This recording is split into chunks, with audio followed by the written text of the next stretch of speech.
Welcome, welcome, welcome. Welcome to the live room here. Welcome to the live stream if you're on Facebook. Welcome to the replay if you're watching this afterwards. Thank you very much for joining. We've got people streaming in already, man. This is people are always interested in talking about referrals. It's fun to this is always a fun topic to have a conversation around.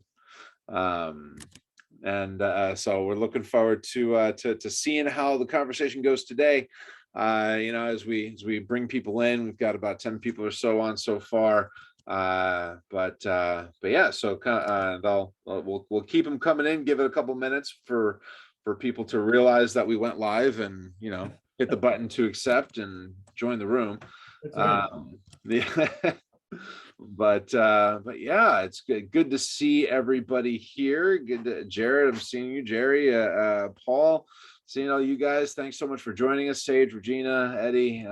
Very, very cool to have everybody on the call with us here today, on the webinar, on the panel, I guess, with us today. Let's dive in here because I think we're going to end up having a lot to cover. We are the whole idea for today is we're talking about referrals. And so yeah, thanks so much for joining us for today's discussion. This is all about how to simply generate referrals from your network, right? How those kind of key things that you need to be doing to be creating referrals on demand. My name is Ian Campbell. I am the CEO of Mission Suite. Obviously, if you've seen any of my content in the past, I put out a ton of information around this. So it's an exciting topic for me. Joining me today, as always, is Dean Isaacs, who is the founder and CEO of Vantage Group, who's a serial entrepreneur with over 20 years of hands-on business growth, sales, and marketing experience.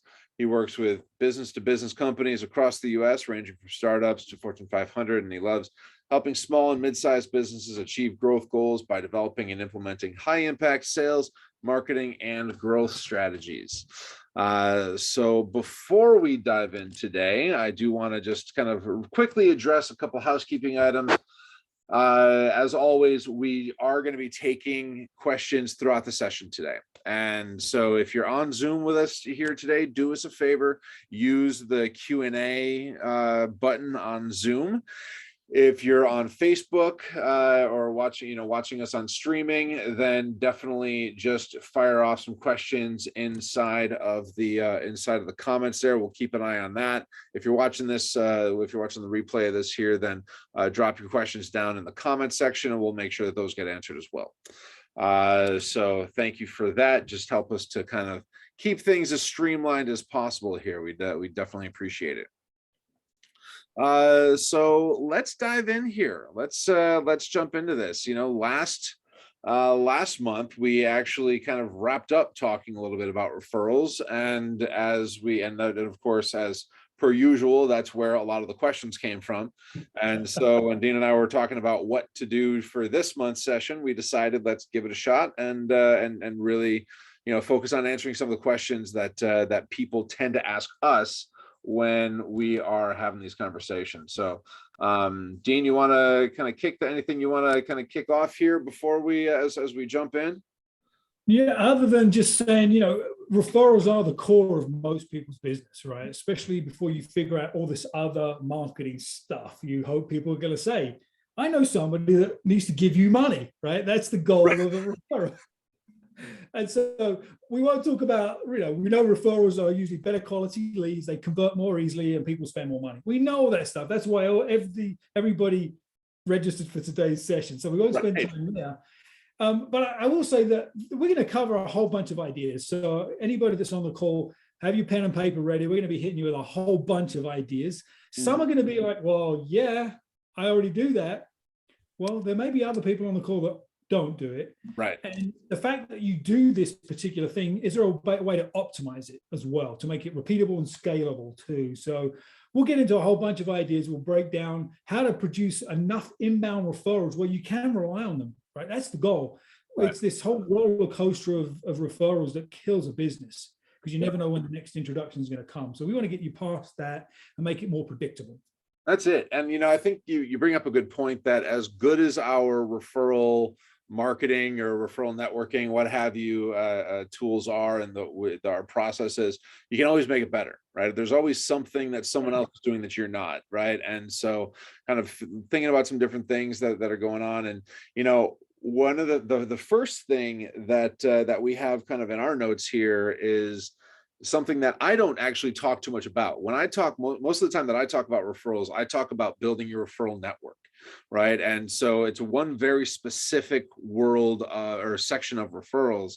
But one of the things that you've been diligent about kind of talking about is that there are really 3 different types of referrals that we should be looking at. So do you want to start by kind of diving in on that? Yeah, I kind of break referrals down by like source, right? Who's giving me the referral? And I think about referral partners, right? So those are people out in the world that work with or know people that look like your ideal client, right? Those are referral partners, people that are going to say, I'm going to connect Ian with Joe, that kind of thing. So those are referral partners. And those are the people we typically think about when we talk about referrals. Right. But I think there's another couple of chunks or layers. So the next layer up, let's say, is what I call strategic partners. And it's like that list of software, right? Column 1, you get, but then column 2 is 1 plus all this stuff. Right. So that's what the strategic partners are. So all that stuff that I said that referral partners are, right. The plus are really, they're people with, I would describe it as synergistic services, where you can come together, maybe bundle your services, co-market, co-present, co-business develop, work together very strategically to build inbound referrals. And we'll get into a little more detail around that. And then the third are, of course, clients, right? Clients are the other bucket of referral partners that often are untapped. And I think you have to treat that group a little differently to everybody else, because the relationship is different and the way they think of you and the way they might interact with you is a little different. So those are the 3: referral partners, strategic partners, and clients. So let's dive in on the client referral aspect real quick. Sure. You make a good point that, you've really got to be careful and treat them a little bit differently from the way that you would treat just a referral partner or even a strategic partner, right? Because they're like the enterprise class of referral partners, right? I mean, that's everything in the basic plus everything in the plus, and then finally you got all the rest of this, and they're giving you money too, and they're actually giving you money, right? That's right, exactly, right. And so how do you kind of what are some of the things that we need to be cautious of as far as kind of interacting with clients who we're trying to turn into referral partners as we're going through that? Because obviously you can't just reach out to a client every month and say, hey, who do you know now? Right. Yeah. Although I know a few Northwestern Mutual guys that have done that to me in the past, which that's a different conversation, but that happens. It does happen. Yeah. I would say some of it is between your own ears and some of it is in the relationship. And so I think people tend to fit into 2 camps. They over ask or they don't ask, right? And so there's this interesting statistic I read that only 11% of sales reps worldwide, and I don't know where this stat came from, I'll say that, ask for referrals. Only 11% of reps ask for referrals. But when asked, 91% of customers say that they would give a referral when asked. Right. So take that statistic with a grain of salt, which is fine. The point is that if you've built trust with your client, if you do good work, right, and you add value and you've delivered on your promise, there's a very high likelihood they will be happy to refer to you if you ask. Will they think of you without asking? Probably not. They're busy running their business. They're day to day. They're all this noise in the world is going on. They're not thinking of you. They're not. It's not that they don't care. Right. They care about their stuff. Sure. And so the act of simply asking, do you know anybody else who'd be interested in our stuff? Often is a soft and easy way to get an introduction. And they're like, you know what? I do. I'm really pleased you asked me because I have someone in mind. So that's really one of the secrets, is just being genuine, having a relationship, delivering value, but then asking. And the question is sort of like when and how often. I don't think you ask a client every week, every month. That's too much. Yeah. What I found, one of the best times to ask for a referral is when you've just delivered the magic for them, right? Depending on your business, whatever it is, you've just saved the money, you've just made the money, you've just help them get time back. And they're like really buzzing. That's the time. I am so pleased we've done this for you. Do you know anybody else that this could help too? Yeah. Be genuine. That's it. That's, if you only take away one thing today, that's it. That's the nugget right there. Right. So the frequency really depends on the frequency of delivering value to the client. Yeah. So that, I would say that's the key for, if I'm going to really simplify it, that's the key for asking for client referrals.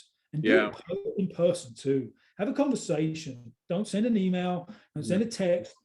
Have a human-to-human conversation, because that's what you're asking for, right? You're asking for that human connection. Yeah, right. You know, and it's interesting too, because what I found as I've kind of gone through some of this in the past is that one of the biggest challenges about getting a client to refer you to somebody else is that they don't know who else you should be working with, right? Because in some realms, like in our world, right? I mean, in the sales world, we as a business owner, I know that everybody that I know wants to build sales, wants to grow sales, wants to have a better solution for the sales problem, right? And so that's there's that, but then there's other industries that are out there, like and I know that there's a Service Master, guy from Service Master on here today, right? And he's one of the restoration guys. Good, is a buddy of mine, and like it's a pretty specific role that he fills, right? And a pretty specific world that he's got to be playing in. So one of the things that I found makes that kind of process a little bit easier is during the sales process, during the whole get to know you process, some of the questions that come up are easy ways to kind of figure out where else they're connecting with people, right? I mean, like, hey, Mr. CEO or Mr. Hospital Administrator or Mr., or Miss, or, whatever. I mean, like the so-and-so, where are you, who else are you learning from, right? I mean, there's obviously, we're all growing, and what else are you doing to get better at your job? I'm sure that there's other things that you're a part of. What are those things, right? Because we're all doing the same stuff anyway, right? And so then all of a sudden you get to that point, and when you deliver the magic, or when something happens, then you're able to say, hey, listen, anybody else in your mastermind group that you think would be a good connection that I could talk to? Because obviously this worked pretty well for you. I mean, and you're working with these other folks. Anybody else that you can think of? Absolutely. Yeah, I think that's a really good point. And it kind of goes also back to building the right kind of relationship with the referral partners and the strategic partners.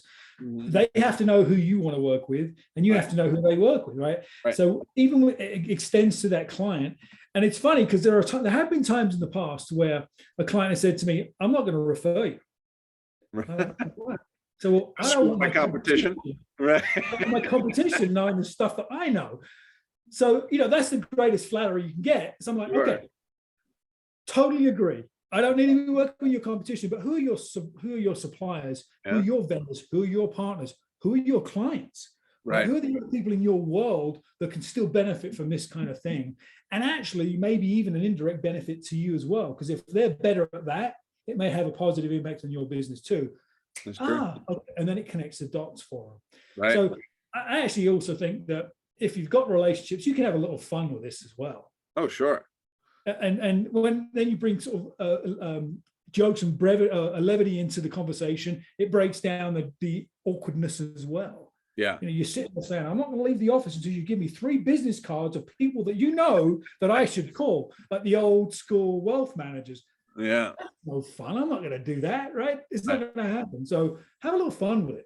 Yeah. Absolutely. And I mean, it's one of those things where we all, there's that old saying, all things being equal, people would rather do business with those that they know, like, and trust. All things not being equal, they'd still rather do business with those people, right? And so as you're getting to know that person, as you're getting to that know, like, trust aspect of it, the fourth piece of that is refer, right? So, I mean, once they know you, they like you, they trust you. And this goes through for all the different types of referral partners. Presumably, if you sign them as a client or a customer, then they've gotten to that point already, right? They know you, they like you enough, but they at least they trust you, and they're ready to move forward with you. You know, so you've gotten to that point, but during all the time that you did all that work, there's so much valuable information that you can, because your clients specifically, you know, they're only going to think about, well, I know other people. And this kind of goes into your point. Well, I know other people that are in my industry, right? But if I'm in a competitive situation and you're going to help them get better too, then no, I'm not going to refer you to anybody, right? But because you're my competitive edge, that's not, you know, that doesn't make sense for me. But if, you know, but through that time, you also know, well, listen, I know for a fact that you're in a Vistage group. And so who else in your Vistage group is trying to resolve this problem, right? That kind of thing. It is. And so I think there's a lot of these sort of techniques that we can use. And to me, I think of when people say, I'm not getting enough referrals, it usually means they have a passive approach to building that referral channel. Right. So they're coffeeing and lunching and all of this stuff. And it just doesn't produce the referrals. We all hear it. We hear it all the time. Most people that go into death by coffee. Most people that go into business for themselves go down the death by coffee route for a year or two, or sometimes 10, before they realize, well, crap, that doesn't work. Right. So having an active referral process is the secret. And this is one step, right? This conversation we've been talking about with clients is one step. I would add to the client component, the beauty of social media is you can get reach through somebody else's network. So let's use LinkedIn, for example. You know, we all want to be able to use a client as a reference. We want them to be a testimonial. We want them to be a quote on our social media feed. That's awesome. Ask for permission. If they're willing to refer you, they're probably willing to do some of those other things as well. So another really great thing you can do as an active approach is to write something about your client. Just wrapped up on an amazing project with Ian over at Mission Suite. There's great things to come, blah, blah, blah. And you tag that person in your post. Let them know you're going to do it and ask for them to comment on the post back. Now, all of their network has just seen that comment. You've got credibility through that comment, right? Through that association with your client. And I've seen that happen where referrals came in because of that activity. And the client, all they did is they say, it was Ian, it was awesome working with you. I'm so excited about the things we did. You the man.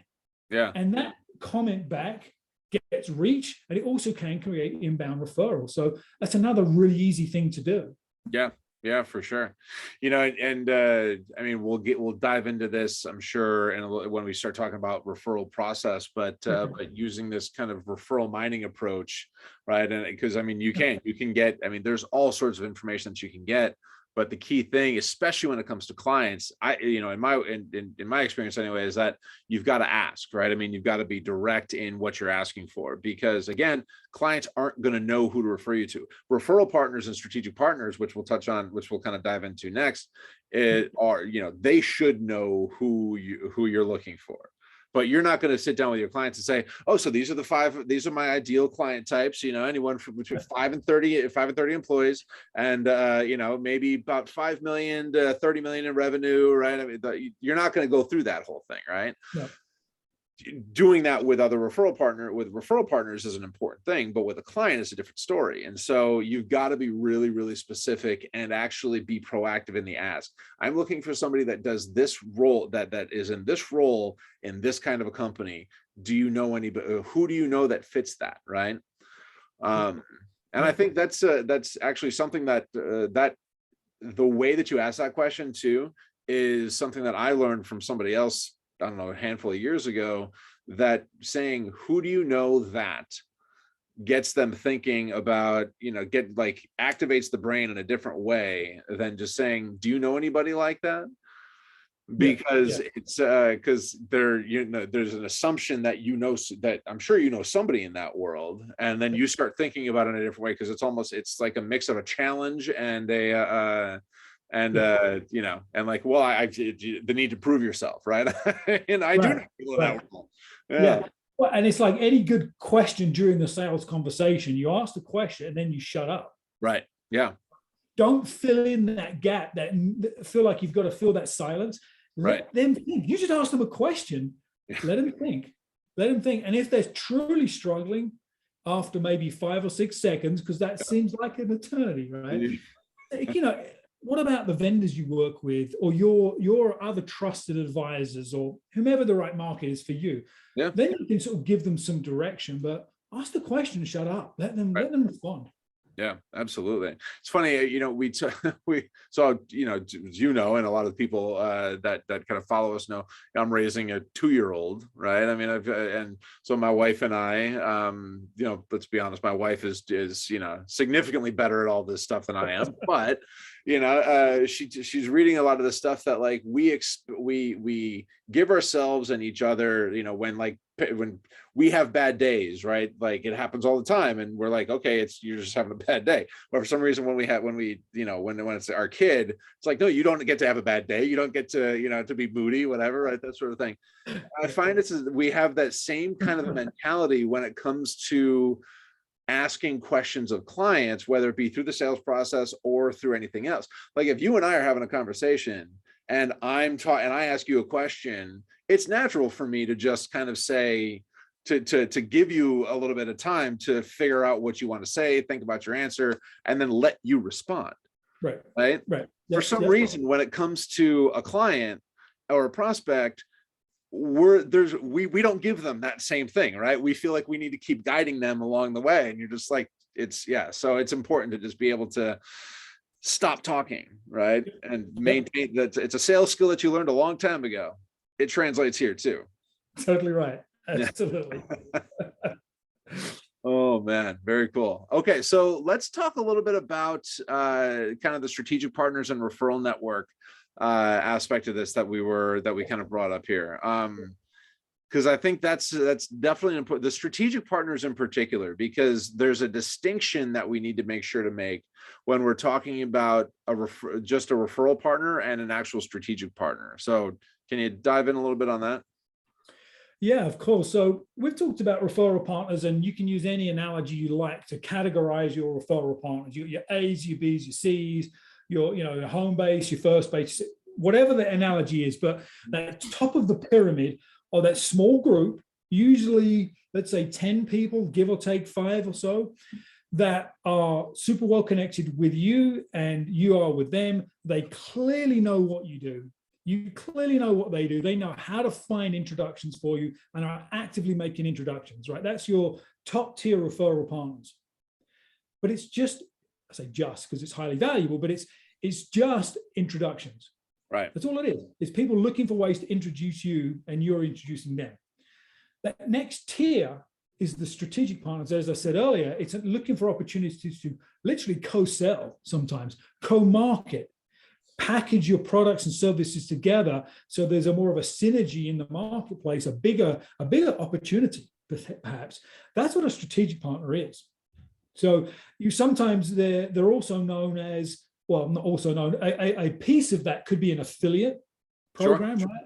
Where I'm paid a little piece of revenue to refer to software or to services or to products, and I get a little piece of that back end. That's an affiliate program. That can be a co-revenue share, but it's not the same as a strategic partner because it's one way. I send people to abc.com and I get 1% back. Right. That's fine. That's a revenue opportunity, but it's not the same as a strategic partner. So it's a concept to sell with, market with, package and promote with. That's really where a strategic partner comes in. So you can do things like this, co-branded webinars, right? Yeah. You can go to your existing clients, perhaps, or their existing clients, and repackage and sell more stuff, add more value. Yeah. And that's different to just a referral partner that's just going to trade referrals over time. Yeah, it's interesting to talk about this a little bit because obviously I have my referral network, right? And then I do have strategic partners. Obviously, you and I are a perfect example of this. but then Mission Suite, I'm also in the process of rebuilding Mission Suite's channel partner program. So, and it's kind of interesting because it kind of moves as you kind of grow through the ranks of channel partners, you move from kind of an affiliate of, just, yeah, I'm willing to send people to you and be direct and diligent about it for, $100 $100 a client, but then once you get over a certain number of people, then, you move into this kind of, all right, now you're getting a recurring revenue. So you're getting recurring revenue from us and whatnot. And it kind of goes through that process of from that affiliate level all the way up to when it's like, whatever gold or whatever, whatever it is, right? You can't get too creative with these things, I found. But when you get to that gold, money, right? Yeah, right, exactly. When you get to that gold level, then there's co-marketing opportunities and, white label marketing opportunities where we set money aside for a marketing development fund and things like that. And so doing that actually does create that strategic partnership, because when you have folks like that, then you start to sit down with them once a week, once every couple weeks, to say, okay, who are we going after and what do we need to do to close the deal? Yeah. Because now we're both in this, right? Like we've both paid for this marketing thing now. And we, so now we got to make sure that we're getting something out of it, right? So whether that's actually money that you both are putting into marketing something or hosting an event or whatever, or if it's something, or if it's just the time and effort that it takes to find those things, there's value on being delivered on both sides to the in service of the partnership. Yep. Right? Yep, absolutely. And if there's a way to package and bundle, I think there's a huge opportunity. I'm working with a client. They're in the industrial production space, and they make the raw product that the bigger products are made out of. And then there's the actual machine, right? So there's the machine and there's the product. They come together and it spits out a finished good. Mm-hmm. So what they did was my client, who's the raw materials piece, partnered up with the machinery equipment company, and they did a webinar, a really unique webinar on a topic that they knew their shared market cared about. Mm-hmm. Then they did this back end, almost like a competition for people to produce a widget using the part and the material. Yeah. And now they can go to market. The real upside for my client was that the machinery equipment company had a massive list, right? They're global. They had hundreds of thousands of clients. My client's not that big. Right. And so by association, they got access to all of that list. They got credibility by association, and they were able to open up conversations because they co-marketed, and it was actually a tangible benefit for everybody, for the client, for the machinery equipment company, and for my client too. So they were active in creating that, because prior to that, they were saying, how can we get more leads? How can we get more introductions from this equipment company? Mm-hmm. We've tried to work with some of the reps. We've tried to build this sort of like affiliate conversation going, and the reps don't care. Yeah. Well, the reps don't care. The reps are just trying to close deals. Yeah. They don't want to complicate their world. And so this joint event really created a true synergy and created revenue for both sides of the equation. So I would encourage people on the call to think about who else is in your ecosystem, right? Mm-hmm. Who's providing synergistic or aligned services to the same kind of clients, and is there value? So I'm looking at our attendees, and there's somebody on, a business broker that's on, and so who could that person partner up with? Accounting firm. Yeah. And maybe I'm preaching to this choir, right? Accounting firm, maybe there's a wealth planner, maybe there's a tax advisor, maybe there's someone like myself that helps build businesses and revenue, so when they exit, there's a bigger value.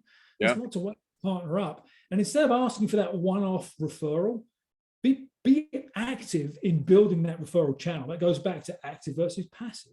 Yeah, so right. You have to get a little creative sometimes. Absolutely. And then of course the referral network is that last piece of it. And that's kind of that's where everything else comes into play, right? It's that's when we find ourselves networking and going out to and finding other ideal referral partners. And so, which brings me to kind of another point that I want to dive into. Before I do, as most people probably know, I host a podcast called the Referral Bench Podcast with Phil Pelto. Dean was actually our first guest on the Referral Bench Podcast, and this is actually the what I'm about to ask him is what was really what he talked a lot about during that podcast. And that's how to identify your perfect referral partner, right? How to identify those ideal partners. And so if you haven't yet, go back and listen to that, episode 1 of the Referral Bench Podcast, because it's way down in the archives. It's way exactly down. right. We're at like 60 now or something like that. So you'll have to scroll a bit, but it's worth it once you find it. But obviously Dean and I have talked a lot about ideal client profiles. And this was the first time that I had actually heard introduced the ideal referral partner profile as a concept. So Dean, why don't you dive in a little bit on that? Yeah, and it's pretty self-explanatory, right? As you said, we spend a lot of time thinking about the right kind of clients we want to work with and all of the characteristics of all of that stuff, but we don't spend enough time putting the same effort into our referral partner profiling.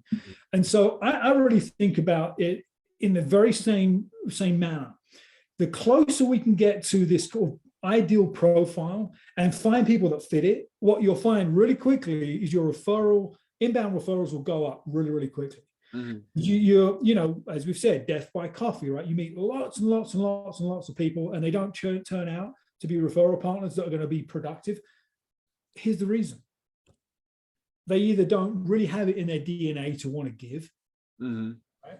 That's the first thing. I don't care what they do or who they work with. If they're not a giver, you should be able to tell that by the stories they tell and the way they communicate. If they're not a giver first, the rest of it doesn't matter. So if you can get a sense of that, that's number one. And then the other piece is, in terms of your referral partner profile, is who do they work with? Who do they and their client, who do they and their business work with? What is the client profile, their ideal client profile? Because if their ideal client profile doesn't align with your ideal client profile, there's a lot of likelihood they can refer you to their clients. Right. So that's another piece of it. Another layer is the individual.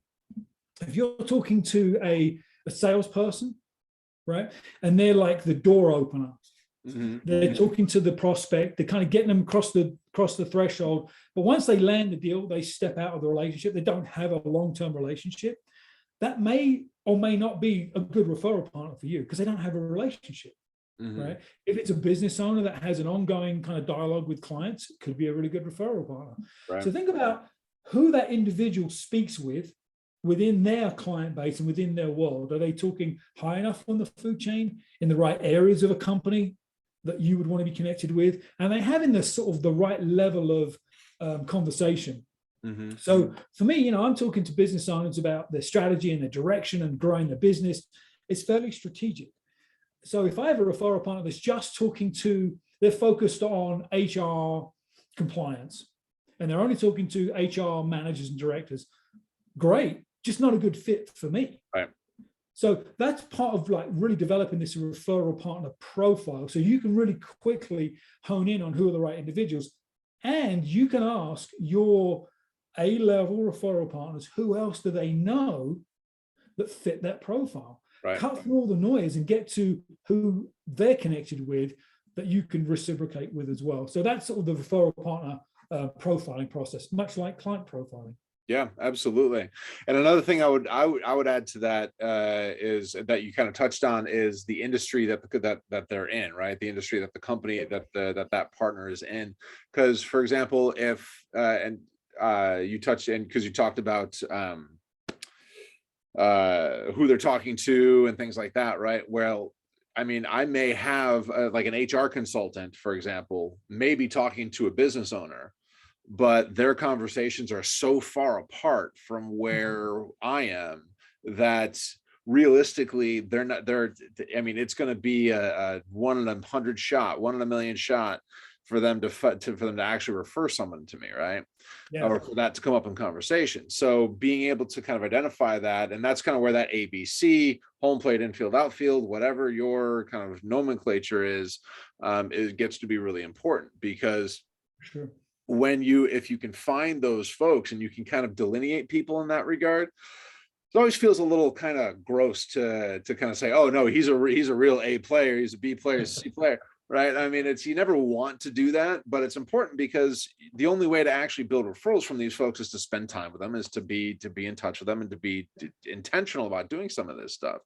Right. And so if you're not, if you're just spending time with anybody, right? If you're meeting with the HR, if you're a CRM sales guy and you're meeting with the HR consultant every month, that's realistically probably not a great use of your time, right? Yeah. And so you get to kind of figure out, first of all, you know, when you're looking at that industry, kind of based on who they're talking to and the conversations that they're having, when you're looking at that, you're able to kind of sort people and say, okay, so my A players I'm going to meet with once a month, my B players I'm going to meet with once every 3 months, my C players I'm going to meet with once every six months. So you still get to kind of connect with these people, but then you also but you're focusing your time much more intentionally. And then on top of that, you also, you know, because they're not having, CRM isn't going to come up a whole lot with the HR consultant. So the one time that it does, I'm probably going to be the only guy that's actually connecting with these guys once every 6 months, right? And so they're going to refer me or Salesforce, and because they know me and like me, they're going to refer me, right? So, you know, you get a lot more bang for your buck with those folks. Plus, to your point, you get to actually ask those people, the HR guy, hey, I know you're well networked. Who else do you know that's in the marketing space, right? Who else do you know that's a sales trainer? Who else do you know, that kind of stuff? And so, you can kind of leverage those relationships to find more of the ideal partner relationship. So it's not like we're ever recommending to just kind of cut ties with people. Although if they do fall into the I only take, which I've, you know, spent far too much time trying to get, it's like a bad dating relationship. You know, like, dude, just break up with her already, right? And it's just not gonna work. But yeah, so, but those are the only ones that I would ever say, just, you know, if they're not doing it, if they show no interest in actually even introducing you to referral partners, not even clients, but even introducing you to potential referral partners, then get them out of your network, right? Because they're not. That's a really good point. There is two things. That the profile allows you to increase the likelihood of receiving referrals, but it also increases the likelihood of you being able to give referrals. Yeah. Right? Because you're not referring HR people, right? It's not in your world. So it is that reciprocity thing. And the other point you made is very well taken. You know, if it's all one way, that's not ideal. Now, I will say you shouldn't keep score, right? You shouldn't keep score. Sure. But there is always a but. If it's clearly a selfish relationship, it's not healthy regardless. But I will say that I have a couple of people in my network that I refer to. They're awesome. They just crush it for my clients. And I don't expect referrals back because I understand just the scenario. I understand the situation, I understand where they're at. And I'm totally fine with that because they still make me look great. Right. When I refer them in. And we have a great relationship. And dude, it's okay because they want to refer, but they're not in a situation to do that. And it's cool. We've had that conversation. And they cared enough to say, I would love to, but here's the situation.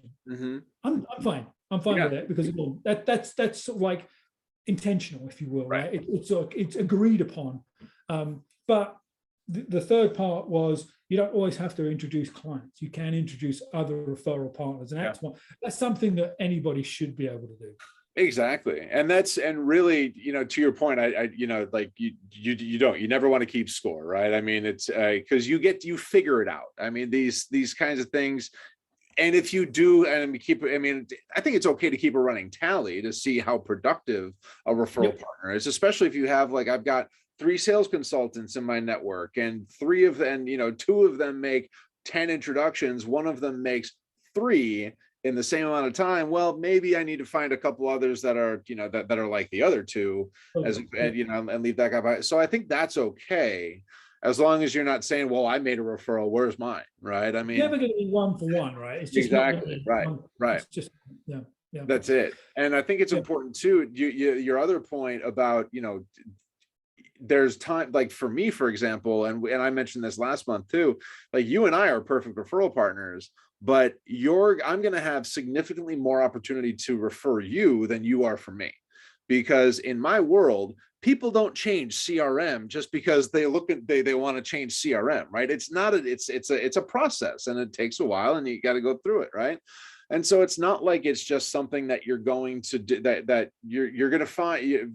You're going to, people, anybody in general, right, are going to find a lot less, much fewer opportunities from me than I will for them, right? But to your point, it's like you do a great job for the clients. I know that you're you're willing to make introductions to other people, and so there's still a giving relationship there. Yeah. And there are times when, hey, listen, I know I've been introduced to marketing people and to other salespeople who make all the difference in the world and are able to refer me because they're implementing a new whatever, a new campaign, a new something, and then it makes sense, right? But so sometimes those can be even more effective and beneficial than an actual client referral. Yeah, absolutely. Yeah, and all of what we've been talking about in terms of referrals are this sort of like one-to-one relationship. Mhm. And if you want to continue to build on this concept of active referrals or having an active referral program, there's two more things I'd love to talk about. One of them, I only use the analogy of being a host at a dinner party, right? So you're a host, you get, let's say, so you can be a guest or you can be a host. If you're a guest at a dinner party and you get this invite, you're like, yeah, it sounds fun, but I don't know anybody. It's going to be a little weird. Maybe I'll bring a friend. And you kind of go, and it's fun and it's useful. But when you're the host, it's a whole different thing, right? Mhm. You're the center of attention. People know and love you. They appreciate you inviting them. You know everybody in the room. You get all of that love, and you're given all that love, and it's awesome. In the referral world, would you rather be the guest or the host? You No. want to be the host. And so create opportunities to be the host. And that could be as elaborate as literally a dinner party or an event where you bring your core referral partners together, ideally those that haven't overlapped in their networks. Be the host, right? Because then everybody gets to know you. You're adding credibility to the relationship. You're taking the time and effort to get these people together. So instead of having that one-to-one coffee or call or Zoom or whatever over a period of months, you can get 5 or 10 people in the room. It's all about leveraging your time and actually getting more benefit for you and the rest of the group. So think about this host concept, and you can do it in a lot of different ways. A great way I've done and I've seen work really well is, let's say you pick your top 5 or 6 referral partners, and you smile and you joke and you laugh and say, Ian, the only way you can come to this thing is if you bring one of your referral partners. Right. And you're like, that's cool, because I'm not a stranger in the room. I get to bring a buddy as well. So you get to add value to your 5 or 6 partners, and you get to meet 5 or 6 other really great partners, because you wouldn't bring a loser to the group. You would bring someone that would make you proud, right? And Absolutely. like, I'm really, right? We care about our social capital. Yep. So being the host in that environment can be really, really cool. So that's a really quick and easy way.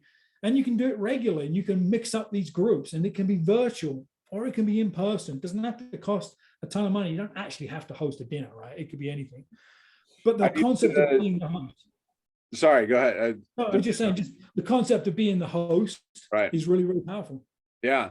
So when I was in San Diego, actually, I had an office in Emerald Plaza down in on Broadway there, and for people that know downtown San Diego, it's the building that looks like the Allen Wrench set, right? And but I had a friend who was running an office space in One America Plaza. So just a building, 2 buildings over. For people that know San Diego, it's one that looks like the Phillips head screwdriver. I don't know why they decided to create a skyline look like a toolkit, but that's a different conversation. But we would do that. We would actually throw cocktail parties. She would open up her space, and she'd set up all of the tables, the whole 9 yards. I would invite my network, and we would cap it to 75 people. And I'd bring in my bartenders. I'd bring, the whole thing cost me maybe $500 or $600.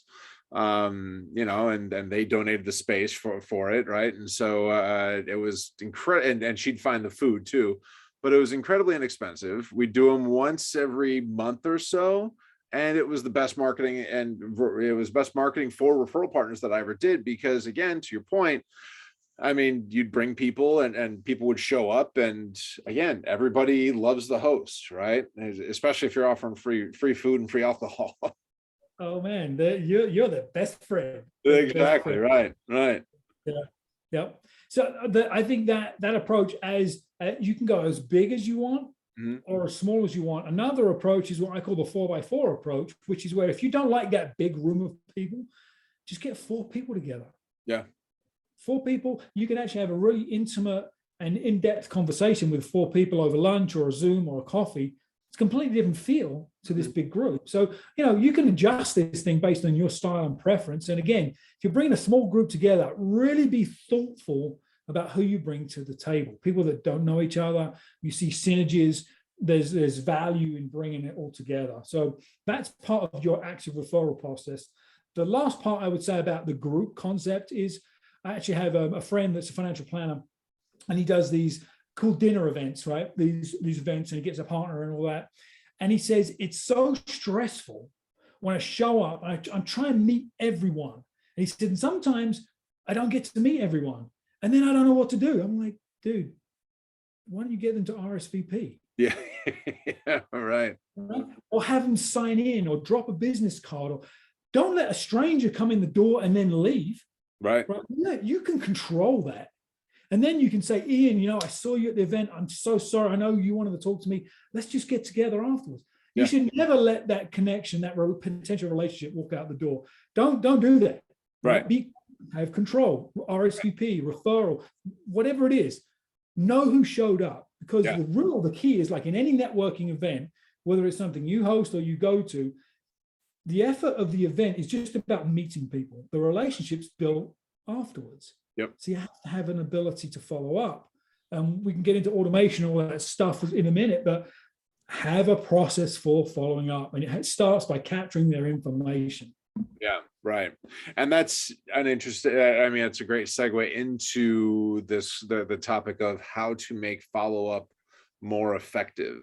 Whether it's at a networking event or a referral partner, initial meeting from a referral partner, you have, excuse me, again, you talked about this in your podcast.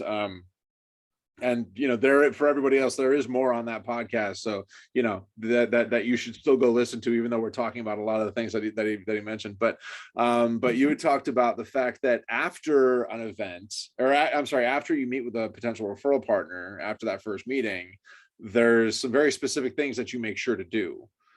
Yeah. So, what usually happens is you get together, you have coffee, you say, you're a good dude. Yeah, you're a good dude. Let's get together in the future. And nothing happens. Right. Nothing happens. I really believe that relationships are built on giving first and being intentional. So what Ian's referring to is when we sit, especially if it's a one-on-one, we'll get to know each other. We'll understand who our ideal client is. We'll get through all that stuff. And all the while I'm thinking, who can I connect this person with? Right there, right in front of them. I want to find another referral partner, probably, because I'm not probably quite ready to connect them to a client yet. I need to know them a little better, but I'm happy to refer them to other great connectors. And so during that meeting, towards the end of that first meeting, I'll say, Ian, do you know Knight Hinman? Knight's awesome. He's with BBSI. They're a PEO. And, hopefully if I'm, intelligent enough, you'll say, no, I don't know Knight. Right? Because I wouldn't have brought him up if I thought you knew him. Right. And so, great, I'm going to introduce you to Knight. Here's why I'm going to make the introduction. And you start to sort of frame up the relationship. Here's what Knight does, and here's what his business does, and here's who he works with. And that's a really good fit for your business and your life and your world. You're like, sweet.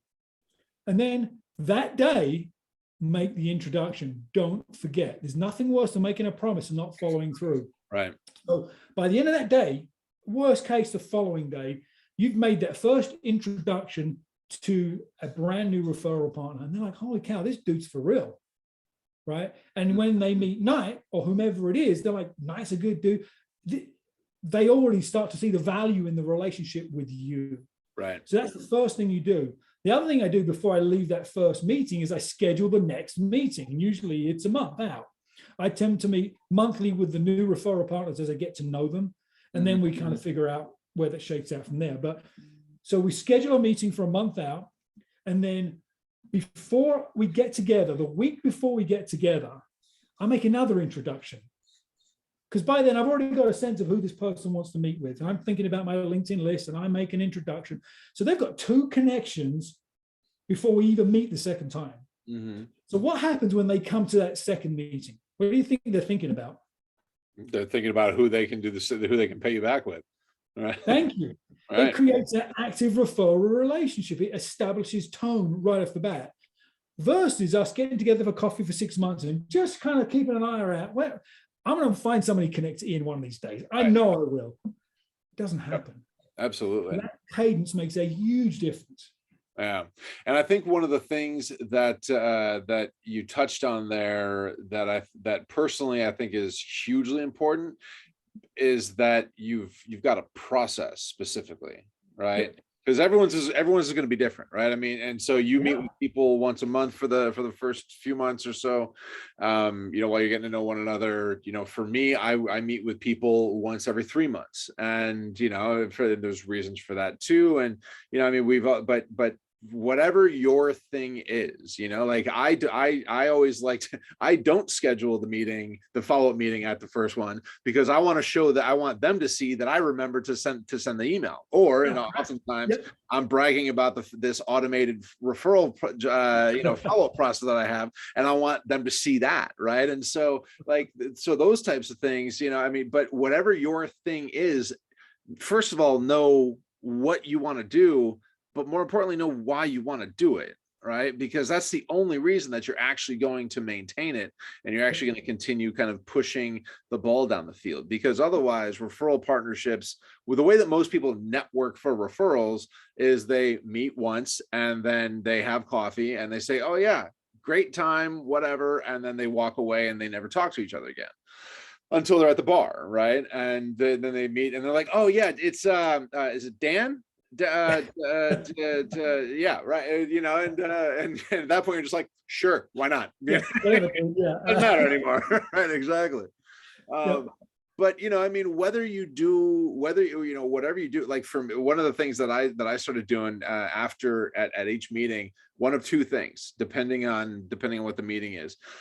If it's a coffee and I don't have anything, we've all got a reminder system in our phone, and walking around our pocket with us now, right?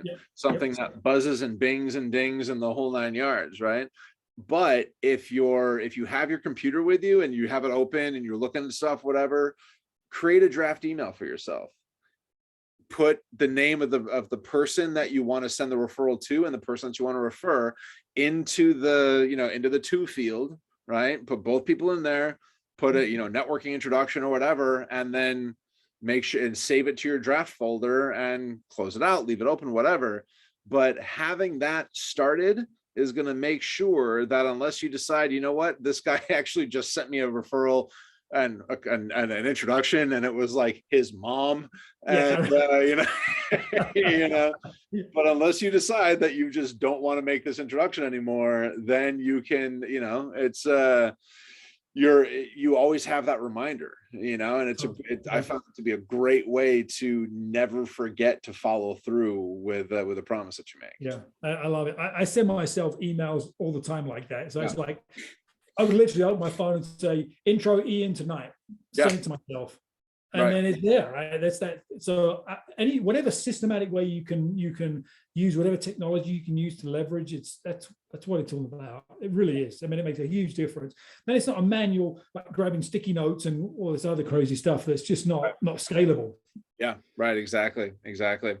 So we got about 5 more minutes here, and I want to make sure that we touch on the last thing that the last point of this conversation. Should you pay for referrals? I love it. I love this question. Yeah.